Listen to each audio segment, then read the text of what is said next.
The second meeting that we will have in December is going to be focused in on our ruler initiative and some of the great work that's happening there. And we're going to talk about how you can apply some of those ideas at home and have some continuity between school and home in terms of that. The third one is going to be around our digital health, and we're going to talk about technology. And we're really going to talk about that all the way from JK through 12. I know we oftentimes will think about social media and things like that, but there are a lot of questions around even just things like screen time and how do when's the right time for that sort of thing. And we want to make sure that we're leaning into that for JK as well. And then the fourth one is really a choose your own adventure for all of you. And so I sent out in that initial communication a link to a survey that if you haven't had a chance to fill it out yet, please do. It's still open. But we'd love to just take a poll from our parent guardian community in terms of what's most on your mind right now. What are some things that you would really like to hear more about in relationship to this space? So please, if you haven't already done that, for today's meeting, just to give you a quick orientation, let me back. Before I do that, I do want to say a few really important thank yous. Number one, I want to thank the PA in general for all the support that they've given. Really specifically, Kelly and Raj Shaw, who have been tremendous and wonderful supporters of this work, have been played a large role in just kind of the brainstorming and the thinking through and the planning and all that. So a lot of hard work has gone into that, and so I just want to publicly thank them for all of their support and help. Also, of course, Dr. McRae and Mrs. Anderson have been tremendous in all of this, and we've been all kind of putting our brains together, trying to figure out how to bring something of value to all of you all, and to really try to give you a sense for the work that we're doing and try to create those connections between schools. Today's meeting, we're going to try to do a similar rhythm throughout the rest of these gatherings that we're going to get together. We have a chance to try to give an overview and really do some education around some of this work. But we're also going to try to make this interactive and try to give you all an opportunity to practice one another around these topics and issues. And we've got some ways in which we're going to try to facilitate that. We really think it's important, as all of us know in this room, there are skills on how to raise these really that we wish that there were sometimes. And so sometimes the way in which we connect and the community that we share with each other and the way in which we can share our own personal experiences and hear from others is a great way for us to also just kind of learn and grow as parents and educators. We'll have some of that in here as well. And then we're going to have some interactive exercises that Ms. Kinnison is going to help lead us through a little bit. So sneak peek, warm up your vocal cords. We're going to do a little bit of something towards the end. Hopefully kind of give us a sense to engage in one of the really important rituals that take place here at Collegiate. So with that, I'm going to turn it over to Ms. Kinnison, who's going to take us off. Thank you, Jim and Dr. McRae. I'm very grateful to be able to be here with you today to share 3 events that is often interwoven in my classroom. These events are not only impactful, but kids ask for it. And it's a way of focusing students, of getting them freer for imaginative play, of mitigating stress and anxiety, and getting them closer to feeling like who they really are, as opposed to carrying what's just happened or projecting into the future. So we're going to start with, and thank you for doing that, we're going to start with something called the morning pages. And if you are as old as I am, you might remember the book, The Artist's Way by Julia Cameron. Ms. Cameron is a writer, and she developed this book as a way to enhance creativity for writers if they were blocked. And it's interesting because one of Ms. Cameron's students said, why? Why are we doing the morning pages? And she responded, to get to the other side, to get to the other side of anxiety, to get to the other side of judgment, to get to the other side of fear, to get to the other side of the censor. So in a way, this is a written meditation. And Ms. Cameron also calls it a brain dump. So you're going to write on this page that's being given to you. You're going to write on the entire page. And when you get to the end of a line with your pencil, don't pick it up. Connect it to the next line to stay connected with your thought process. Now, if you don't have anything to write, I don't know what to write. I don't know what to write. I don't know what to write. Miss Kennison is daft. Miss Kennison is daft. Miss Kennison is daft. Why is she making me do this? Why is she? I'm not making you, but we're going to do this. But the one thing I want to combine it with is something that I have used for character development that also became a social emotional event where I can check in with students. So take this piece of paper, and at the top of the paper, would you write I am and leave a blank?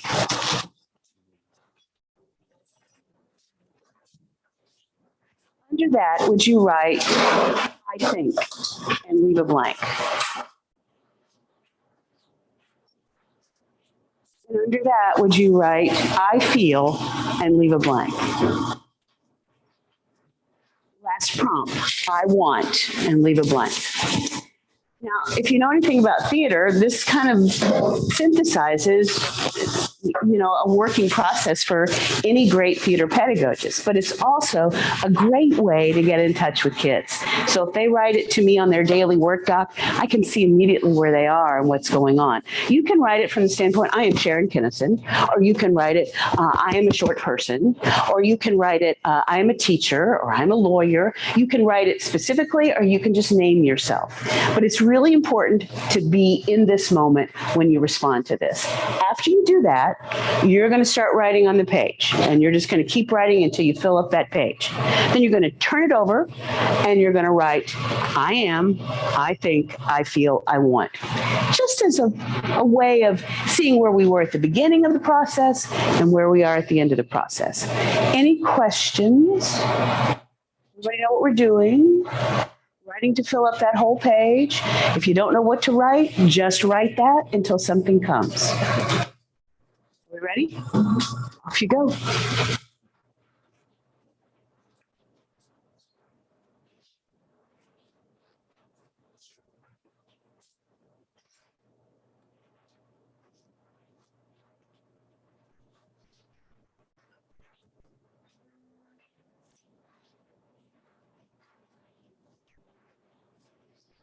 Such a good presenter.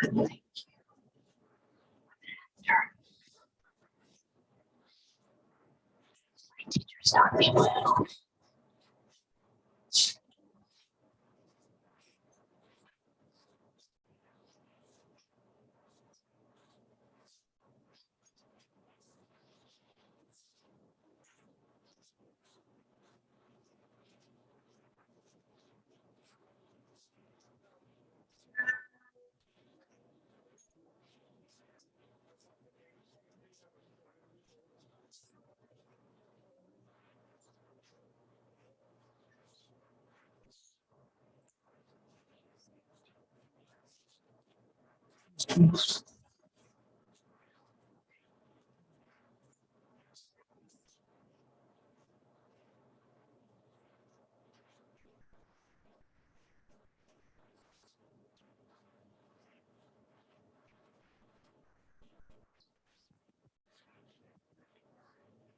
That's great.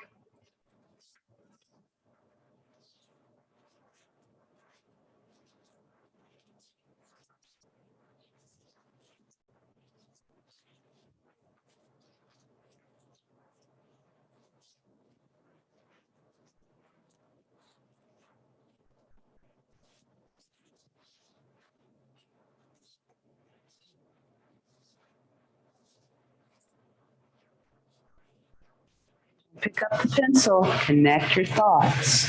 Don't pick up that pencil, very important.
to the end.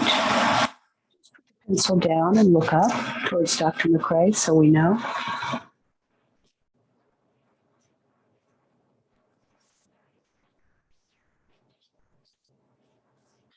Last thing you'll do is the opposite side. I am, I think, I feel, I want.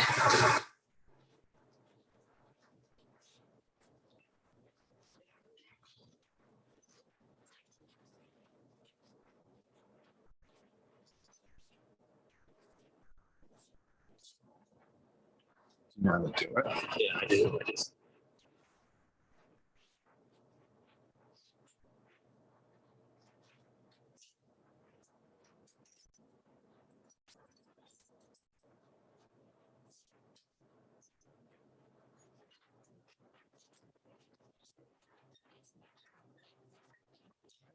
Sorry. Good morning.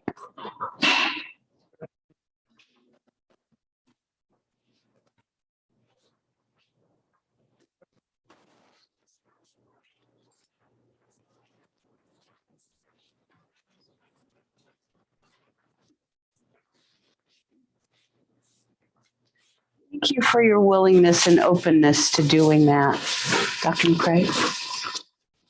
The next part of the program today is to try to get you up to speed in terms of the work we're doing and why we're doing it. So let me start a little bit with the why we're doing it. I've been in education now for about 30 years, and over those 30 years, it seems to be getting harder and harder for children to grow up. And I don't know whether this is our best friend or our worst enemy. There aren't any longitudinal studies yet on what this does to our children's brains, how it affects our lives. And I think the other incredibly huge factor is how quickly the world is changing. And so we talked about half of the jobs that our children are going to take haven't been invented yet. We think about how much our world has changed from our parents' generation. We also then need to think about, well, how much is it changing into our children's generation? And what are we doing in schools to accommodate these changes? What are we doing to be different? And so schools are notoriously poor at change. Schools are really good at teaching the way you were taught and wash, rinse, repeat. Let's do the exact same thing as we did last year. And I think we're in a period of time where we really need to contemplate what is the role of the school? What do our children need? What do they need today? What do they need to be prepared for in their adult lives? So what our North Star with this is we want to create the healthiest place in the world to grow up. And Covey does a great job of, Stephen Covey does a great job of talking about important versus urgent. We so often as human beings tend towards the urgent. What's right in front of me today? What's really important is figuring out a healthy place for our children to grow up, where they can develop strength, they can develop resilience, they can learn to be happy, they can learn about joy, but they'll be ready for those tough moments in life. And so I think it's become more and more incumbent, particularly as we're departing the churches, we're departing the synagogues. We need community. We need schools to think about the social, emotional, the mental health, the strength of our children. And so that is what we're exploring today. What we've been exploring is how do we create the healthiest place in the world to grow up? We're going to watch a little video from the Collaborative for Spirituality and Education, and then that'll spark a little bit more conversation. Yep. And just as a heads up, a couple of housekeeping things. One, all the food, I had it moved into the pickle there, so please continue to eat. If you need to get out, grab a snack. There's also coffee there. And then this video that you're going to watch is from the Collaborative Spirituality and Education from Columbia University, a recent conference that took place in October that Rob and I attended. And what's great is they have made available the entire conference basically online. So if you have an interest in this, if this sparks something in you and you want to like learn more or go deeper, they have basically all the speakers over the 2-day period of time available for anybody who wants to watch them on their website. So.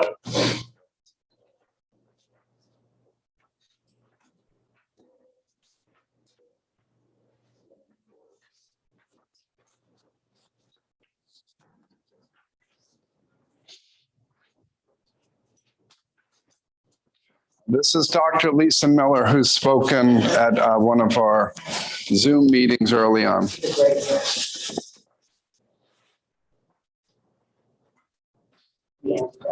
To the greatest epidemic of our time, suicide.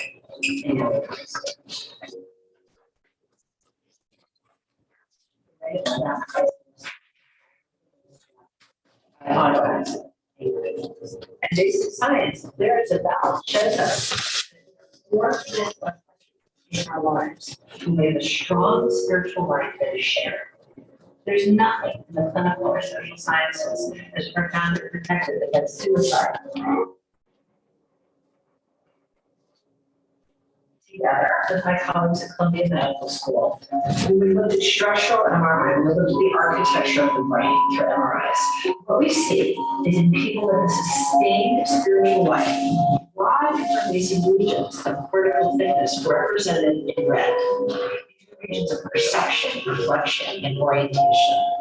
With 80% overlap, these regions are not thick in people with recurrent major depression. Normally in an MRI study, you see an article published with there's a little tiny speck of difference. These are huge, right? To show effectively greater processing power of different cortex. Critical thickness across the regions of the spiritual brain decreased the level of symptomology of depression 1 year out, a year from now. That is very strong evidence that indeed the spiritual life is neuroprotective against depression. The Army gets the same slice of Americanized as higher ed or entry-level job, 18 through 25-year-olds. It's one story. It's our American story. It's the epidemic of suicide. And so the Army decided to take a data-driven approach and support the spiritual core of every soldier. And in 1 year, we are already seeing a 28% decreased rate of suicide. Can higher ed do that? Yeah. Of course higher education can do that. And all of our institutions who receive young adults transform to support the spiritual core. Can we move from merely transactional relationships with young adults to ones that are loving, that are far more generative and transformational?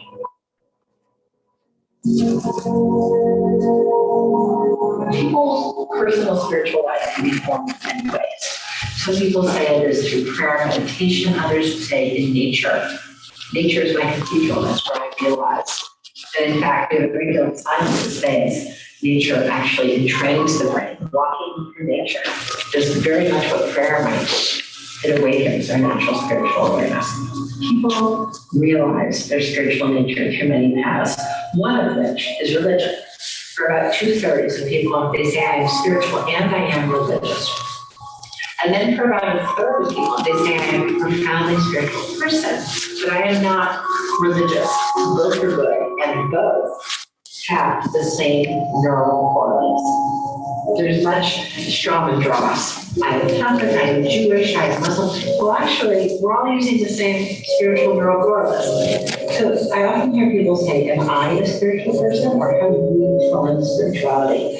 And everyone is welcome to define it and know it and feel exactly as they want. And it is also the case that just as we are born with 2 eyes, 2 ears, and a nose, we are born spiritual beings with a natural seat, a neuro seat of transcendent awareness. We are born, every one of us, with an innate capacity for spiritual awareness.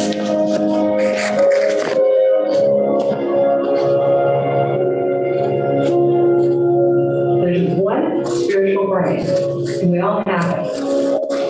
When we realize our nature, when we build, if you will, and strengthen the spiritual core of who we really are, then our lives unfold in an entirely different way. Life is healthier, life is far more full of resilience, life looks different, it's far more of an adventure, an expedition. And when we boil down and look right at the data, where in hundreds of peer-reviewed articles say without a shadow of a doubt, there's nothing as profoundly protective against the diseases of despair, the epidemic of our time, as a strong spiritual core.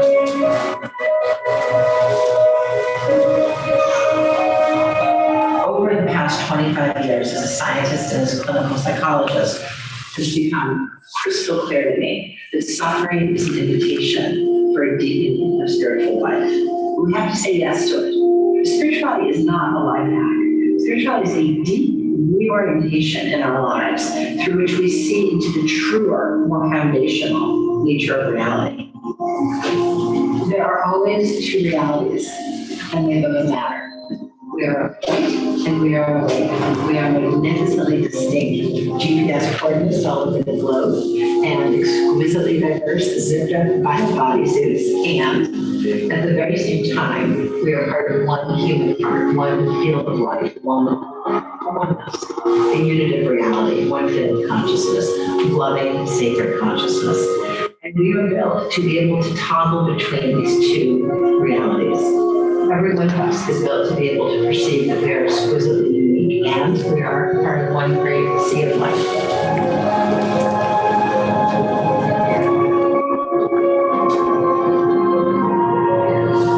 We are way oversold on the idea that we can control life. And we are really almost indoctrinated into an illusion that achieving awareness alone can be enough to handle the challenges of life. We must be able to look at life in a bigger way, in a deeper way. And that is our awakened awareness. Awakened awareness is when we shift and we say, what is life showing me now? What is being revealed here? It's a stance of deep curiosity, total observation. Observation of the eyes, yes, but also of the heart. So whatever our language, we are no longer controlling life. We are in a dynamic conversation of life.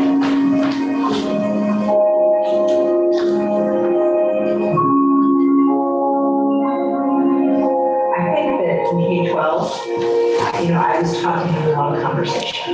I was taught to go after what I want and get it, and give it every bit of strength I could so that I could win the day. And that's a helpful skill, but it's completely insufficient to live a meaningful full life.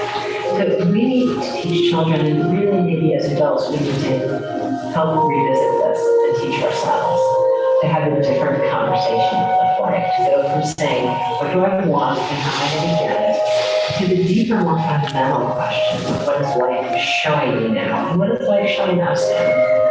So we need both achieving awareness and awakening awareness. And when the two go hand in hand, our life becomes a magnificent adventure and becomes a quest. We're constantly simply helping each other realize the grandeur of this.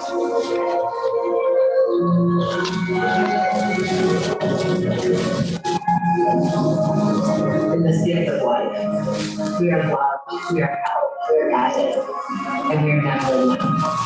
And not only that, we are given the ultimate opportunity to show up for one another so that we might be loving and holding and guiding and never depending on one another.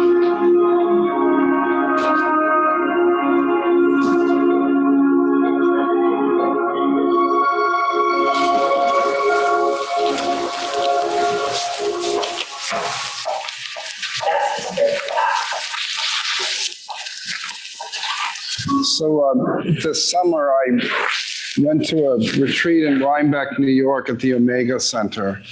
And actually, we were right in kind of this nexus of trying to decide, and I've been working with the Board of Trustees about, can I use the word spiritual in a secular school? in a school that just thrives on our diversity of religion, of race, of the diversities we can think about. And can we use the word spiritual? And I was talking to one of the gentlemen that funded that film, and they showed that at the very beginning of the conference, and then we kind of then were able to pick apart this. And I went to the conference ready to say we are not, just not ready to use the word spiritual. See this film, then think about our wellness efforts, think about what our children need. To be clear that we always talk about it in context to what we mean. Make it clear about how diverse we are, how accepting we are, that this is pulling us together, not pulling us apart by using the word spirituality. So this is a little bit of my coming out party, if you will, of being risky to use this word in this context. And Lisa even talks about this notion of it can mean whatever you want it to mean, right? And so what it means to me is being part of something greater than yourself, to commit your life to service to those things greater than yourself that brings me meaning, brings me purpose. That's all it means to me. And so what we've got one more person who's going to tell you what it means to him. He was at this most recent conference where in New York, and he's a 3-star general. And so I love the way Lisa talks about the Army being the swath of the U.S. population, right? So this isn't like far out stuff. This is the Army talking about this. So let's do that one quick clip. Yeah, and just for context, he's answering a question that occurred after his speech, where he kind of he shared his viewpoints on this. So I asked him about this idea, this concept of spiritual readiness or spiritual reserves, and why it's important in the Army. And General Brunson directly leads about 40 or 50,000 troops and their families, and then also is responsible for about another 150,000 troops and their families all around the globe. So it's just interesting to hear him talk about his perspective and how he prepares his troops, his soldiers, and their families for some of the most impossible situations that anybody could ever find themselves in. So he's a 3-star general, as Jim said, and I love the way he talks about love too. So and leading with love. I was young, okay, and like most young people, you do young stuff. Okay, but I always came back home. Okay, so for me, spiritual readiness is as much about recognizing the fact that at some point in time, I'm going to come to the end of myself. And this is where I sort of matured over time. It's one way. I believe that with love, we can move before that one way. Because if you look at where they are, where we think they should be, and what we want them to be, I think we can honestly believe that. So spiritual readiness for me was a recognition that the problems that I see in units that I lead are always when people come to the end of themselves. There's got to be someplace else to go. And I believe you can build this reservoir, almost like a reservoir of goodwill, right? If you can build it, you can harden them.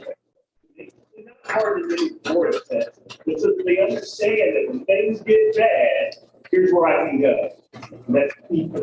That's their beliefs. That's the way that they approach problem solving. That's the way that they look at the world. It's the way that they see themselves as part of that world. And I think that's what spiritual readiness gives you.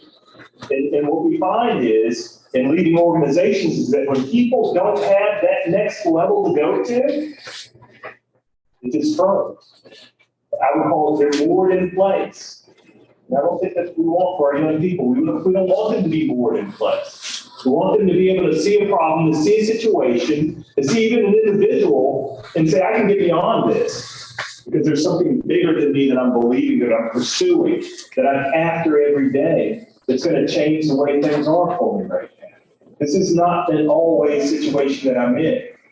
And a great many times when we find, the suicide rate in the Army, for example, it's dropped some 28% in the past year, okay? And there's really 2021 stats is what they are, but it's a difference of 28%. And I believe, I would say one of the things that's responsible for that is our understanding that spiritual readiness is not just religion and going to a church. It's believing in something other than yourself.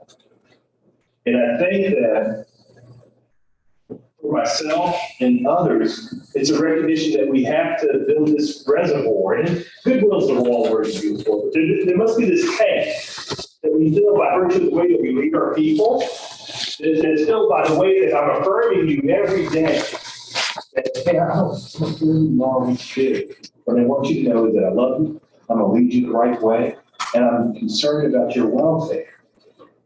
You start to get a little bit more. It's so easier to fill in your gas tank right now in Washington at $5.25 a gallon. But that's what we have to do. So spiritual readiness, I think, takes on a new connotation when you look at the fact that those that have it, it's incumbent on them to give it to others. And everybody's not going to want it. I'm telling you right now, out of 40,000 people, if you think that everybody's on board with what we're doing, you're wrong. Okay? But I think that it's healing. Some of the people that heal from hurts they haven't even had yet. And the way it's sort of prophylaxis that goes on with spiritual readiness and spiritual well-being that helps our folks deal with what might come, what may be. All right, so that was just a little clip of the general. So hopefully by now, you're here at Collegiate, you came early this morning, you get the why we need this, right? So I won't be more convincing than that. So what are we doing as a school? Let me give you a little bit, then Jim will take over from there. So Lisa Miller wrote this book prior to the Awakened work, The Spiritual Child, and it was really research on 21 schools. What are they doing to create a more spiritual relationship in schools? A transformative relationships is at the heart of what we're doing. So we've been trying to use this and working with Columbia Teachers College to say, well, what can we do to intentionally become the healthiest place in the world to grow up? So the first factor that Lisa defines in her book and that she's done by research is it's the culture of the school that makes the largest difference in creating this environment for the school. So what's been really interesting as an administrative team is we've been focusing on culture. Like at the opening meeting this year at a convocation, we talked to the whole school was there. 4-year-olds can have an effect on our culture at this school. A little 4-year-old can change and adjust the culture. Every single one of us is a component of the culture. What the Parents Association have done for our culture in the sense of gratitude can be taught. And when you take all this time to make this beautiful display, people can't help but walk by and I am just so grateful for that. So thankful for the parents. And then they teach our children this, right? It becomes in the ether. So we're spending a ton of time on culture and climate. And then within that culture and climate, we have our curriculum. And so we're working with a competency-based curriculum. And so what competency-based curriculum really works well with is it allows us to do all of our really great academic work. But then it allows us to create a scope and sequence for some of the softer skills, cultural competency, wellness, some of these other skills that we didn't think decades ago were teachable. Schools didn't take those things on. So these are the things that Louisville Collegiate needs to take on. These are the things our children need, in addition to a really rigorous academic. So we're working on it with the culture and climate, working with the Columbia Teachers College, and then with curriculum, and then finally the people, right? And so we're working closely with the parents. How do we work together with this? Our closing exercise, I know we're not going to have much time, is so we're talking about being intentional about the culture and climate here. We need your help. But then I want you all to think about what's the culture and climate at your house, right? What do you want it to be? What do you have to do to make it different? Right, so that's going to be a discussion item if we have enough time at the end. So I went quickly at the end because I want to make sure we have time for the rest of the stuff. But we have really great work to do. Collegiate is in a really wonderful spot to do this work. We don't have all the answers. We're asking a lot of the right questions. And I think it takes all of us together to do this. And I'm excited about the progress we have made and then excited about where we're going to go from here. So let me turn it over to Jim. And so I'm going to just spend a few minutes because I do want to make sure we have time for us to have some discussion around some of this work, is just talking about how we're operationalizing some of this. And so we talk a lot about a culture of wellness and well-being here, like what are where does the rubber meet the road and how does it actually look and work and feel in our school, and give you a sense for where we are and then also kind of where we're going to go in the future. Rob mentioned the competency-based learning. That's really built around this idea of our core competencies. What are those core competencies that matter most to us? So we talk about those 8 core competencies. We've talked about that in the past. Those being, everything from, how we do quantitative and qualitative reasoning all the way to wellness and well-being. And what's been really exciting about that work is those competencies have been built out and fleshed out over the years. We're really started it off.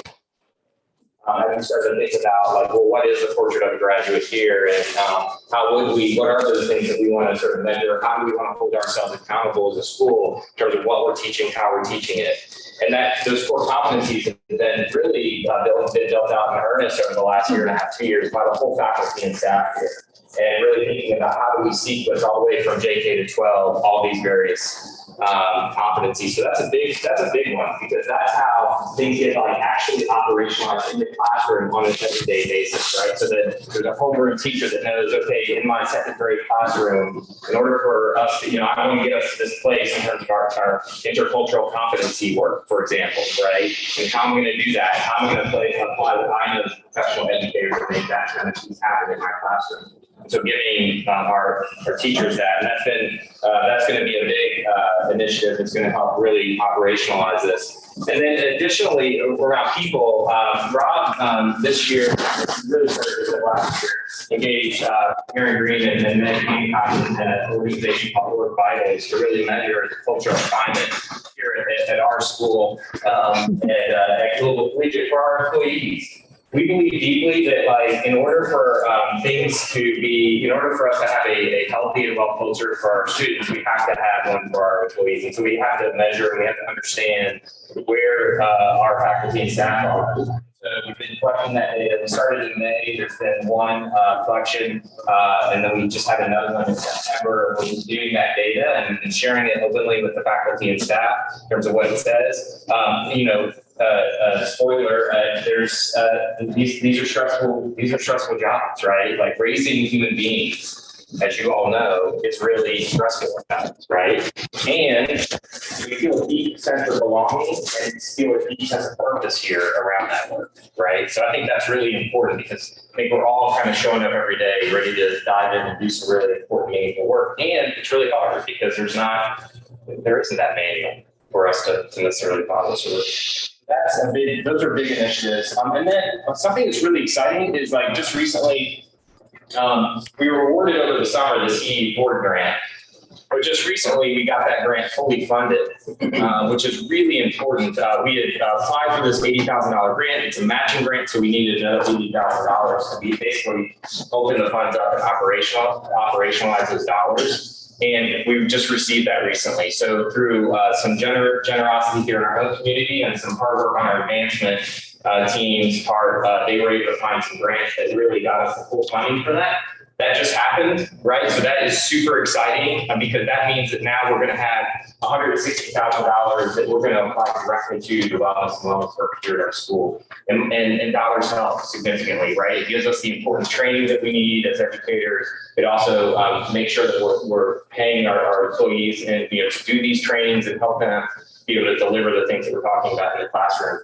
So that's going to really open up a lot of stuff for us. It's going to give us a chance to expand our summer institute, which we did as a pilot this past year. We'll be able to continue training for our faculty staff to give them what they need, also help them think about how they bring some of this wellness work into the classroom. Mindfulness and meditation practices and training for our teachers, our ruler training, which you're going to hear more on December 8th when you all come back, as I know you all will, hear more about that. And learning how we regulate, understand, and label our emotions. The Institute for Restorative Practices was an organization we started doing some work with several years ago, and really trying to bring some more attention and focus around that. Like when harm does happen, as it typically does in school, somebody calls somebody something or gets pushed this way or whatever. Like, how do we help and how do we coach up our young people to fix those harms and those harm factors. And then, just a number of other things like contemplative spaces, additional counseling. We've gotten 2 interns from this fall this year that did tremendous mental health needs for our students. So this funding will help with that. Looking at developing an active wellness elective course that will be delivered in our high school, and a number of other things. So this coordinator is going to be so important here, dedication as well. We're also doing some just wonderful work already within the medical mindfulness around our lower school, middle school, and it's been really fantastic in both our work with this grade. We're going to continue to activate this and market. I will tell you, one of the most inspiring things for me as an administrator is that what we have seen over the last few years, because of the focus and the attention, and Rob putting this at the very top of his agenda, is that we see teachers and coaches and staff members trying this work in all kinds of ways, in their own ways, in their classrooms. And so it's really, hey, you get to see somebody that says, hey, I did this in my classroom, I did this with my students, or we did this one journal aid, and so, you try a little like mindful minute or whatever the case might be, and you're seeing this stuff just kind of pop and happen all over campus, right? So there's a sense of like, okay, this is really important. We know it's important. It's valued here, and I feel supported, and I have the permission to try these things and to put these things into action in our classroom. Really important piece that's happening right now in society. We will continue to activate this work, and we will continue to share this work with all of you. We will also try to think creatively about how do we transition some of the work that we're doing in our classrooms and here on campus and on our fields to you at home, right? So are there things like this journaling exercise, this artist way, the morning pages that we just did? This is a great exercise for yourself. This is also a great exercise when you notice that your young person is maybe struggling a little bit, or they have just some things going on, and it can be helpful to get some of those things out of their mind and onto a piece of paper. So we're going to do little things periodically to hopefully give you some tools too that you can take into your home. Okay, with all of that, that was like a lightning round, but I wanted to just give you a quick overview of things. And part of the program where we hope to we expand this and maybe make this more significant part. We've given you all a chance to talk to each other about everything that you've heard here. What has inspired you? What are your reactions to it? So I have a series of questions that I'm going to pass out. You do not have to answer all of these questions or any of these questions. These are simply for your table to facilitate some discussion. And so if you're To Donna and Lois first, Come 'cause you need to together, go. you or maybe either sitting by yourself or whatever, if you want to join another group. We're going to give you about 10 minutes. Let's do Donna and Nova. I thought we were going to do Donna and Novus and then that Yeah, question. we're closing with that. So we're going to do this first. Yeah. Okay. Yeah. Thank you. That's exact. Thank you. All right.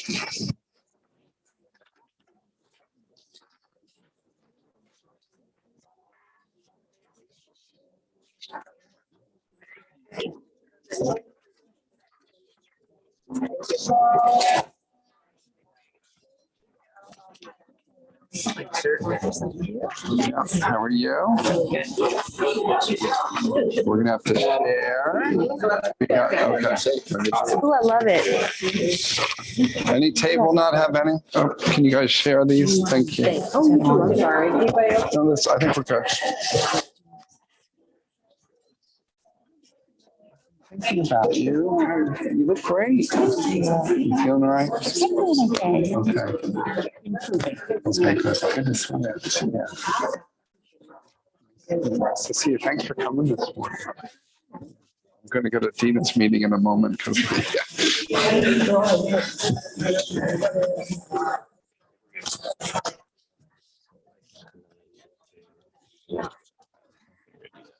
I just stay after. Sorry, that's We're good.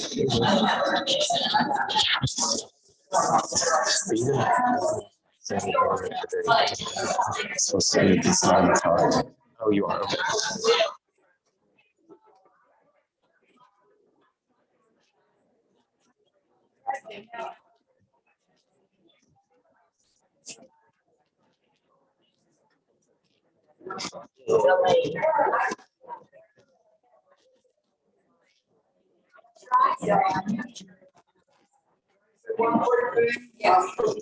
And so thank you all so much for coming. I really appreciate it. And this is really, really important work. So thank you for carving out the time. And happy Thanksgiving.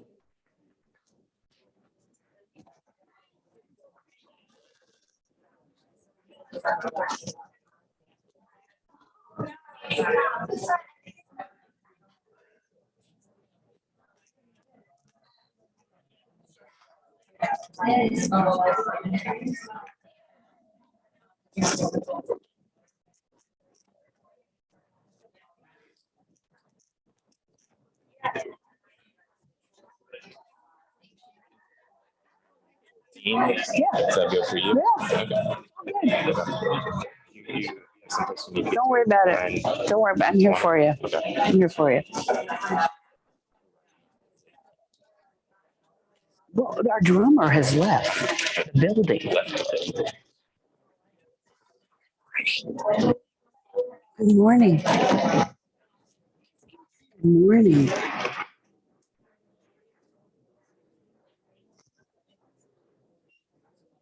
I'll hold it. It's okay. It's okay. Good. They need to go.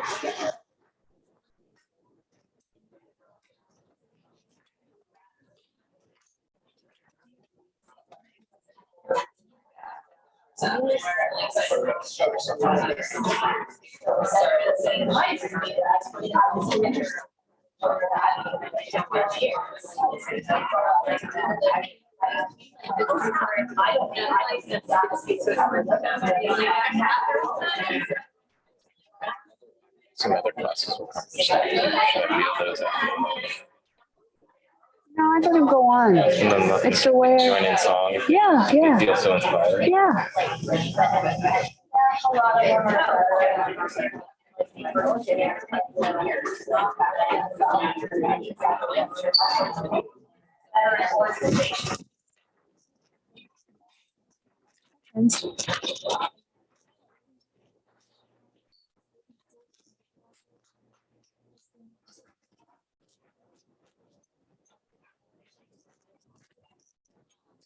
You need a snack too.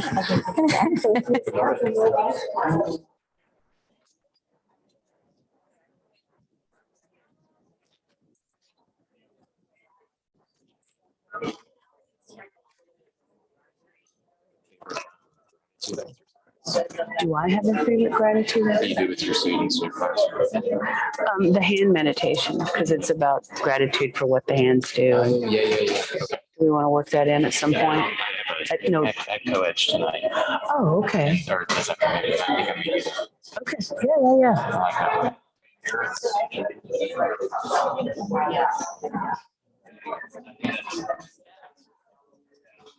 Jim, could also do it here, apart. Yeah.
If I could have your attention.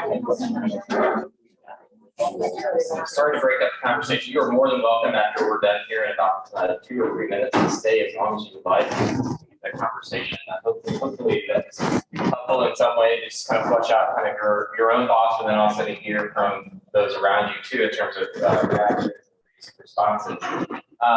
We're going to close with a song. And Sharon's going to lead us through this. You'll have the music on your table.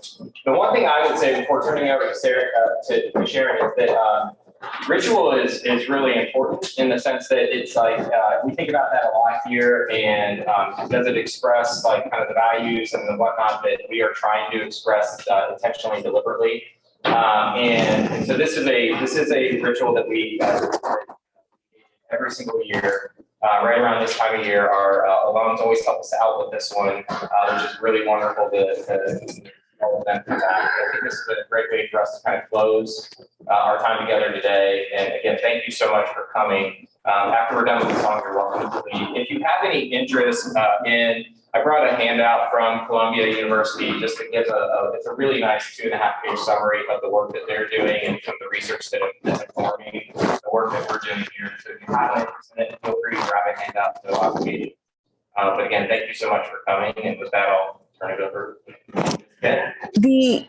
The ability to sing together and deliver a story and a message in song is a powerful thing.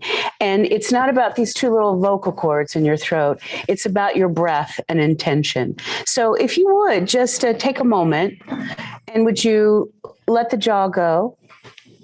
Would you let the tongue rest in the basin of the mouth? And would you let all the muscles in the mouth relax?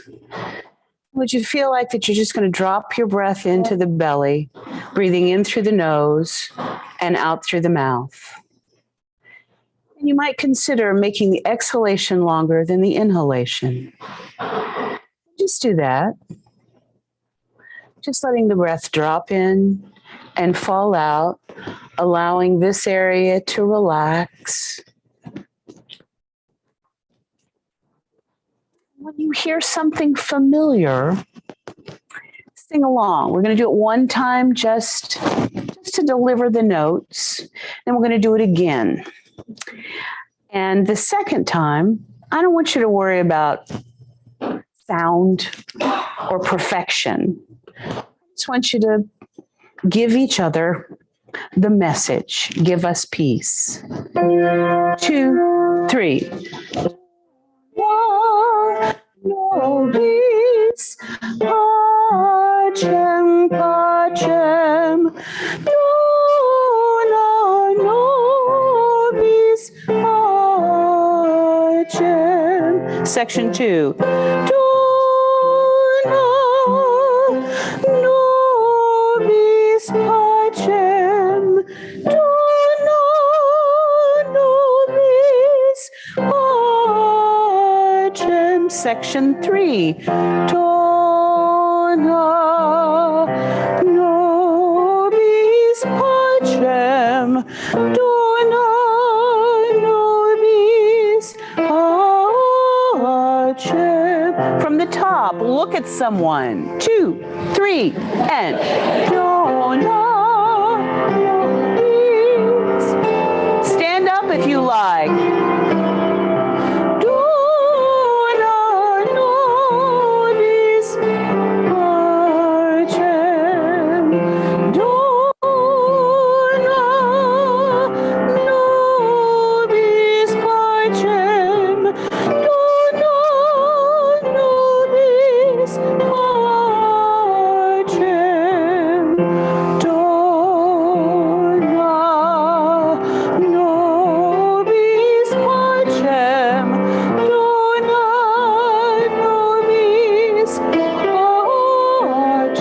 Section 1, one more time. Dona pacem, pacem.